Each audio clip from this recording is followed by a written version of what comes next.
Mr. Adams, thank you so much for being here, being part of the 2021 New York City Mayoral Forum. Thank you, Dan. Good seeing you. Good to have you here. So I want to get right to some of our latest polling that is just released today, right? It has you up 70% to Curtis Lee at 30%.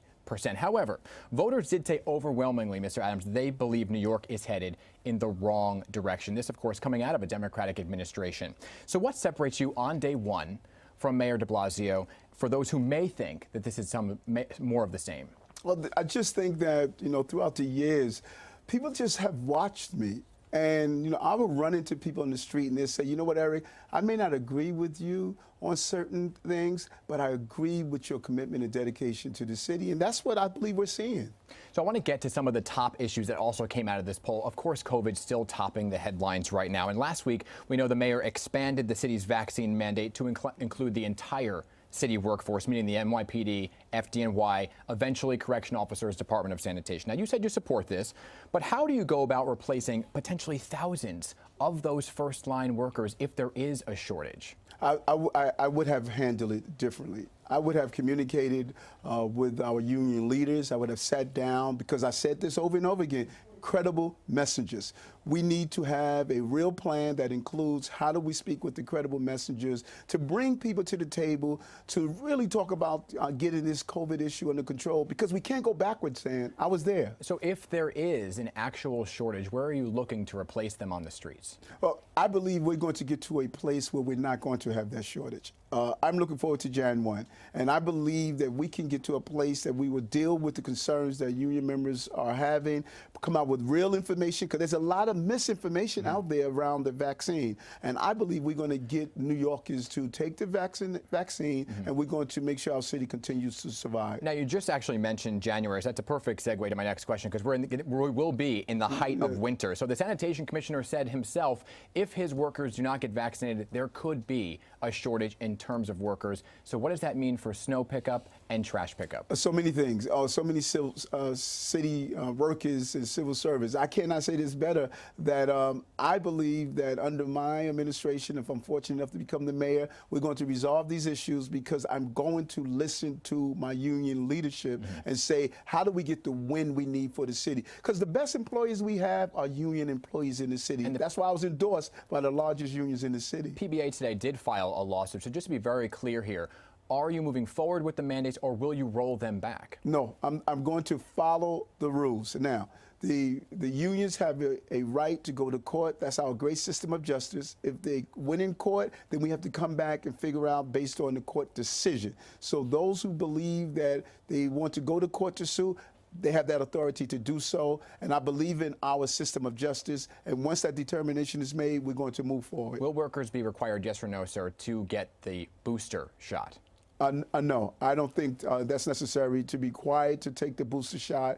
Just as we have the flu shot every year, that's not a requirement for people. I think right now we're talking about the 2 injections, or the 1 if you do the Johnson & Johnson. And also looking ahead to vaccine mandates for indoor dining, gyms, and restaurants. Will that stay in place, or will you roll that back under an Adams administration? We will sit down with the Department of Health and Mental Hygiene. They're going to drive my policy, the experts, not my opinion.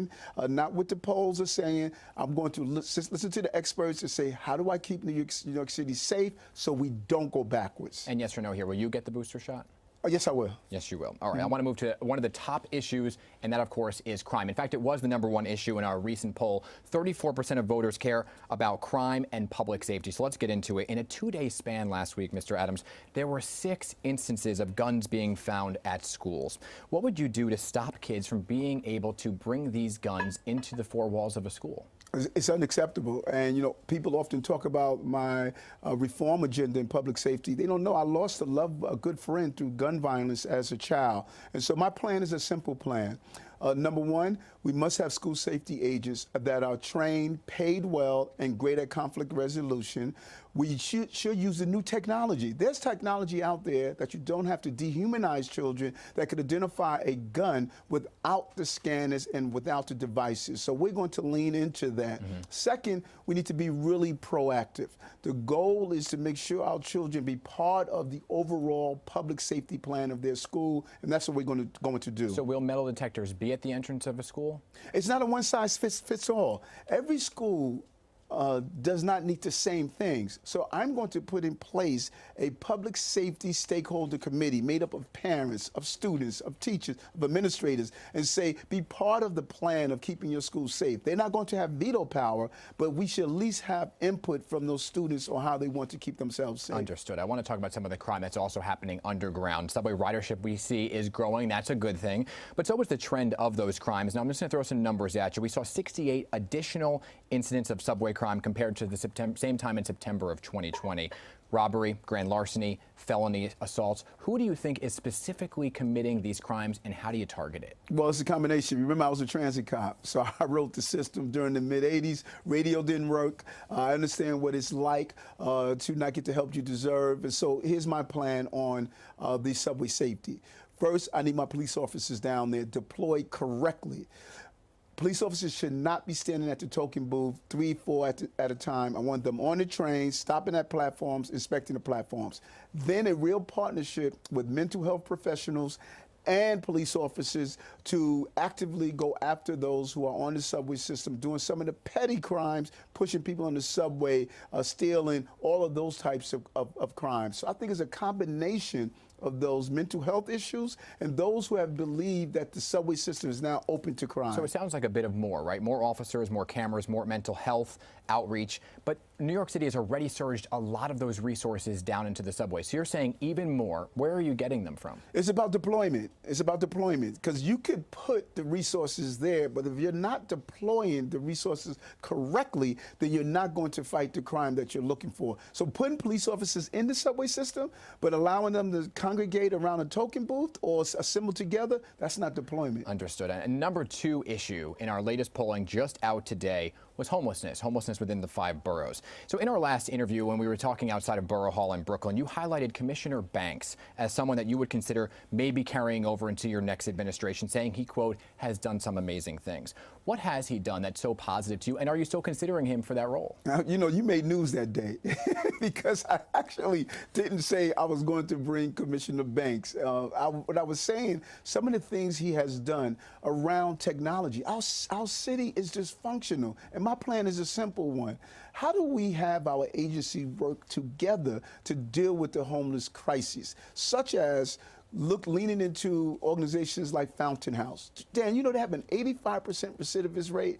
Why are we putting money in shelters instead of those who can give wraparound services? Because street homelessness are those dealing with mental health issues. So would you still be considering Stephen Banks, or you're not considering him, just to be clear? Yeah, no, I'm considering every New Yorker that's committed, that's fair, that is emotionally intelligent, and that's dedicated to this city. I am taking no one off the table. I'm going to get the best, those who love this city. We have too much talent on the bench, and I want to get them in the game. Now, I want to bring up closed hotels. You say closed hotels should become supportive housing for the homeless. Does that include the borough of Manhattan, some shuttered hotels within the borough of Manhattan? No, here's what I'm saying. There was a report that was put out that stated 25,000 hotels are ready to be converted. Those rooms are converted to deal with housing. I am not saying we're going to build shelters in those areas or use the homeless population only. It's a cross-section of people who need housing, permanent housing, not going into additional shelters. That is what destroyed communities. My plan calls for permanent housing. In Manhattan and all 5 boroughs? All 5 boroughs. But we're going to start with the outer boroughs, because what we have learned that when tourism comes back, it's going to come back in a central business district first. Many of those hotels in the outer borough, they were built to be shelters. So what about some of those residents in the outer boroughs who are saying, well, why not Manhattan? Why are we getting it? We're going to do the whole city. We're going to first start with those hotels that are boarded up. When you travel through the outer boroughs, you see these hotels boarded up. When we made this announcement, it was in front of a boarded up hotel. Understood. I want to move on to the Civilian Complaint Review Board, sir. Just ruled that 65 NYPD officers were guilty of misconduct for their actions during protests and the death of George Floyd, the killing of George Floyd. How would you discipline those officers and hold them accountable? Depends on the severity of it. There was one incident that I saw, Dan, that I'm troubled about, and I believe in proper police procedures, and my plan is a simple one of dealing with police interaction with community. If you pull down the face mask of someone and spray them in the face with mace, you off my department. If you're doing actions that are so egregious that it is something that you're not suitable to lift up the nobility of public protection, you can't serve in my department. Now, if you made an inappropriate comment to someone, that is not enough to terminate someone. You're going to get days in the streets, and you're going to be re-instructed. But I'm going to watch you to determine if you should serve. Briefly here, where do you stand on residency requirements within the 5 boroughs? I'm a believer. So yes, they I'm should a believer. I'm a strong believer in residency. Our police officers should come from the city. You know why? So just to be clear, all new incoming officers should live in the 5 boroughs. I would love that, but that decision must come from the state lawmakers. But I believe you should come from the city of New York. I want you to pay your taxes here. I want you to spend your money here. I want you to protect the people of this city. I want my officers in New York City. Understood. I want to talk about the city's Board of Health right now. They just deemed racism a public health crisis. First and foremost, Mr. Adams, do you agree with this, yes or no? Yes, I do. And racism is systemic. Why year after year, 65% of black and brown children don't meet proficiency in the Department of Education? Every year, something is wrong. They're not born with a mutated gene that say you can't learn. And then when you start to look at NYCHA, if that's not an indicator of racism, 100,000 plus children are housing insecure, predominantly black and brown. So there's a real pattern here, and we have to be honest about that. So on this topic, last week a commission voted to remove a statue of Thomas Jefferson from the city council chambers. Was that the right call? I don't even know why he was there. He's not a New Yorker. What was Thomas Jefferson doing in our city hall? So I say yes. Now, some people have different reasons for him to be removed because of slavery and other things. I feel he's not a New Yorker. What was he doing there? So are there any other statues right now that currently stand that you think should be taken down? I think that we need to have a real commission to do an analysis of all of the statues. If they fit into New York, stay. But we should expand. I want to see statues of people who are Puerto Rican, people who are Dominican, Chinese, different countries. This city is so diverse. 47% of Brooklynites speak a language other than English at home. None currently that you can name that can be taken No, I down. can't. I cannot. I want to talk about Rikers Island right Yes. now. This is obviously a big topic in the news. And I recently spoke to the Department of Corrections Commissioner who told me, quote, the inmates are in control. 14 inmates, in fact, lost their lives so far. What is the #1 thing you would do on day 1 to correct the problem within Rikers Island? I walked through Rikers and I visited and spoke not only to the officers but the inmates. And that's important to me. My plan is a simple one. #1, services. For those with mental health illnesses, as well as those who are serving their time there. Everything from rec time. You can't lock someone in a cage for 24 hours. You saw some of the pictures where people are, you're seeing 15 people in the same cell area. So we have to have the services. #2, we should have listened to the correction officers. They were saying for 2 years now, these are unsafe conditions. We've ignored them. Everyone talks about the inmates, but the correction officers did not commit a crime to get there. We need to treat them with the professionalism and dignity they deserve. So I will provide services. I will send the right message. If you assault or attack an officer or an inmate, you are going to be placed in an area where you're not going to attack people that are innocent people. Obviously, Rikers Island is on a plan to be shut down. You've signaled that you intend to follow with that plan. Any sense of a timeline? How soon and where are those community-based jails going? Well, #1, we already have locations for the community-based jails. We're going to follow the timeline that's in place, but we can't shut Rikers and create many Rikers. That's what's crucial. We must have an intervention and prevention plan. Prevention, let's stop feeding the pipeline that caused Rikers, and let's speak to the new city council people and say to them, here's the plan, let's get buy-in from the community, the city council people who were elected to serve. Understood. I want to pivot now to the topic of education. You publicly said that you will require vaccines for school students provided that the FDA signs off, which they are nearing. Mayor de Blasio and your opponent, Curtis Lewa, oppose a student mandate. They say it will result in some students just simply not coming to class. So how are you getting those unvaccinated students to class? Dan, I cannot emphasize more to the city. We can't go backwards with COVID.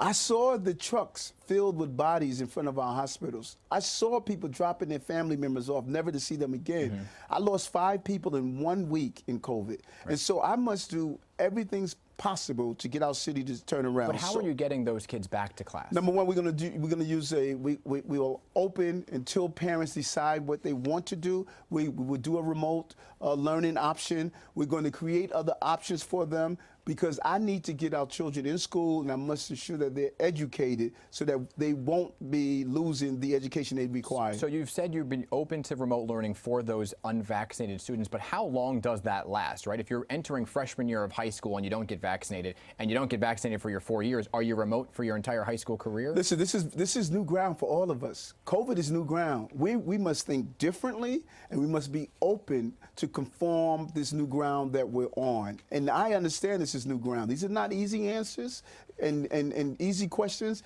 and they're not going to be easy answers. I'm going to make sure we educate our children and they get the resources they need. But just to be very clear here, I know it's uncharted territory. Yes. It is possible they will remain remote for quite some time. Everything is possible, and I'm not going to live in hypothetics. You know, I'm going to do everything I could possibly do to get our babies in the classroom. That's my goal. I want them in the classroom for socialization and for educational opportunities. There's a lot on the line with this next question here, right? There's always something on the line. Will you bring back snow days?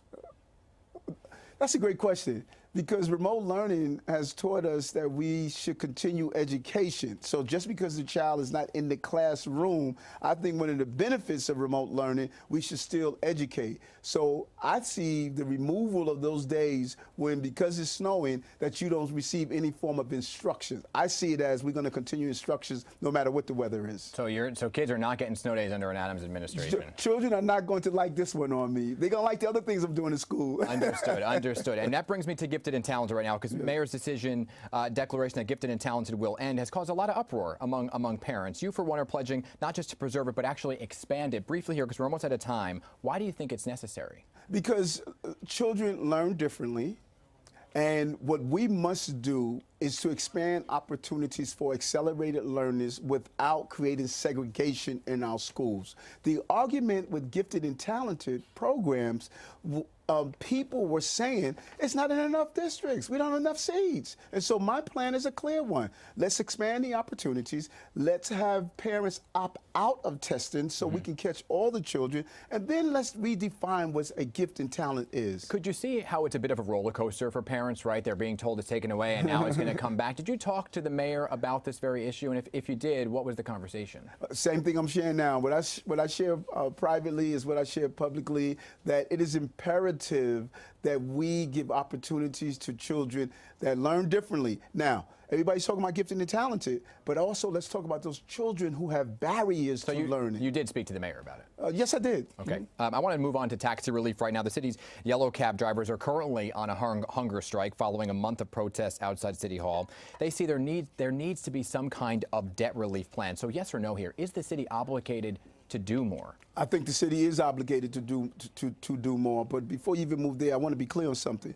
Not only do I want my gifted and talented children handled, but I want my children with dyslexia, learning disability, ADD. We need to focus on them. They are in great needs. Now, with the taxi question, listen, I think the city made the wrong move years ago with the yellow cabs, the medallions, the business entity, turn it into what it is now. And I'm not trying to bail out those rich businessmen, but we have to go to those small men and women who sacrifice everything for those medallions. We need to find a way to make them whole or to adjust with what happened to them. So you do want to keep yellow taxis, or do you see a city where there are no yellow taxis? No, I believe what we should be doing, number one, we need to make those small medallion owners, small individuals whole, but at the same time, why can't we share the Uber and Lyft platform with the yellow cabs? Right now, they have to do street hails. I say let's open it up. I believe Uber and Lyft will be willing to do so. You want to be on our streets, city streets, you need to partner with us to make it fairer. I want to squeeze in 2 more topics. We are talking right now as the city is under a nor'easter warning and a flash flood warning as we have an impending storm. Obviously, Tropical Storm Ida was a big issue in New York, killed 13 people in New York City. Most of those lived in illegal basement apartments. Would you, simply put, Mr. Adams, evict families from those illegal apartments for their own safety? No, I would not. We have a housing crisis. I think we need to make those basement apartments safe. Partnering with the DOB and FDNY, I think we can accomplish that. I think we should do a GIS mapping of where they are located in flood-prone areas, get information to notify people. We should have a color-coded system on when we have floods that are hitting our cities so the agency could respond accordingly. I think we did poor planning that caused those 13 people to lose their lives. Obviously, we're in a big election year this year. Next year, of course, looking to the entire state. There is new leadership in Albany. Kathy Hochul is the governor.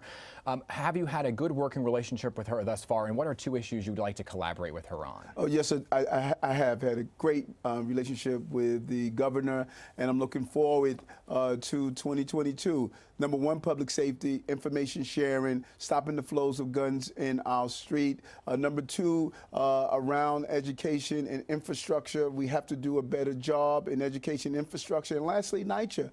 I hope that she stands with me as we get the federal government to pass this stimulus package, this package, so that we can get the 30-something billion for NYCHA. So it sounds like you are already collaborating. Will you commit to endorsing her in 2022? 2022 has to take care of itself. You know, she's the only one that acknowledged that she's running.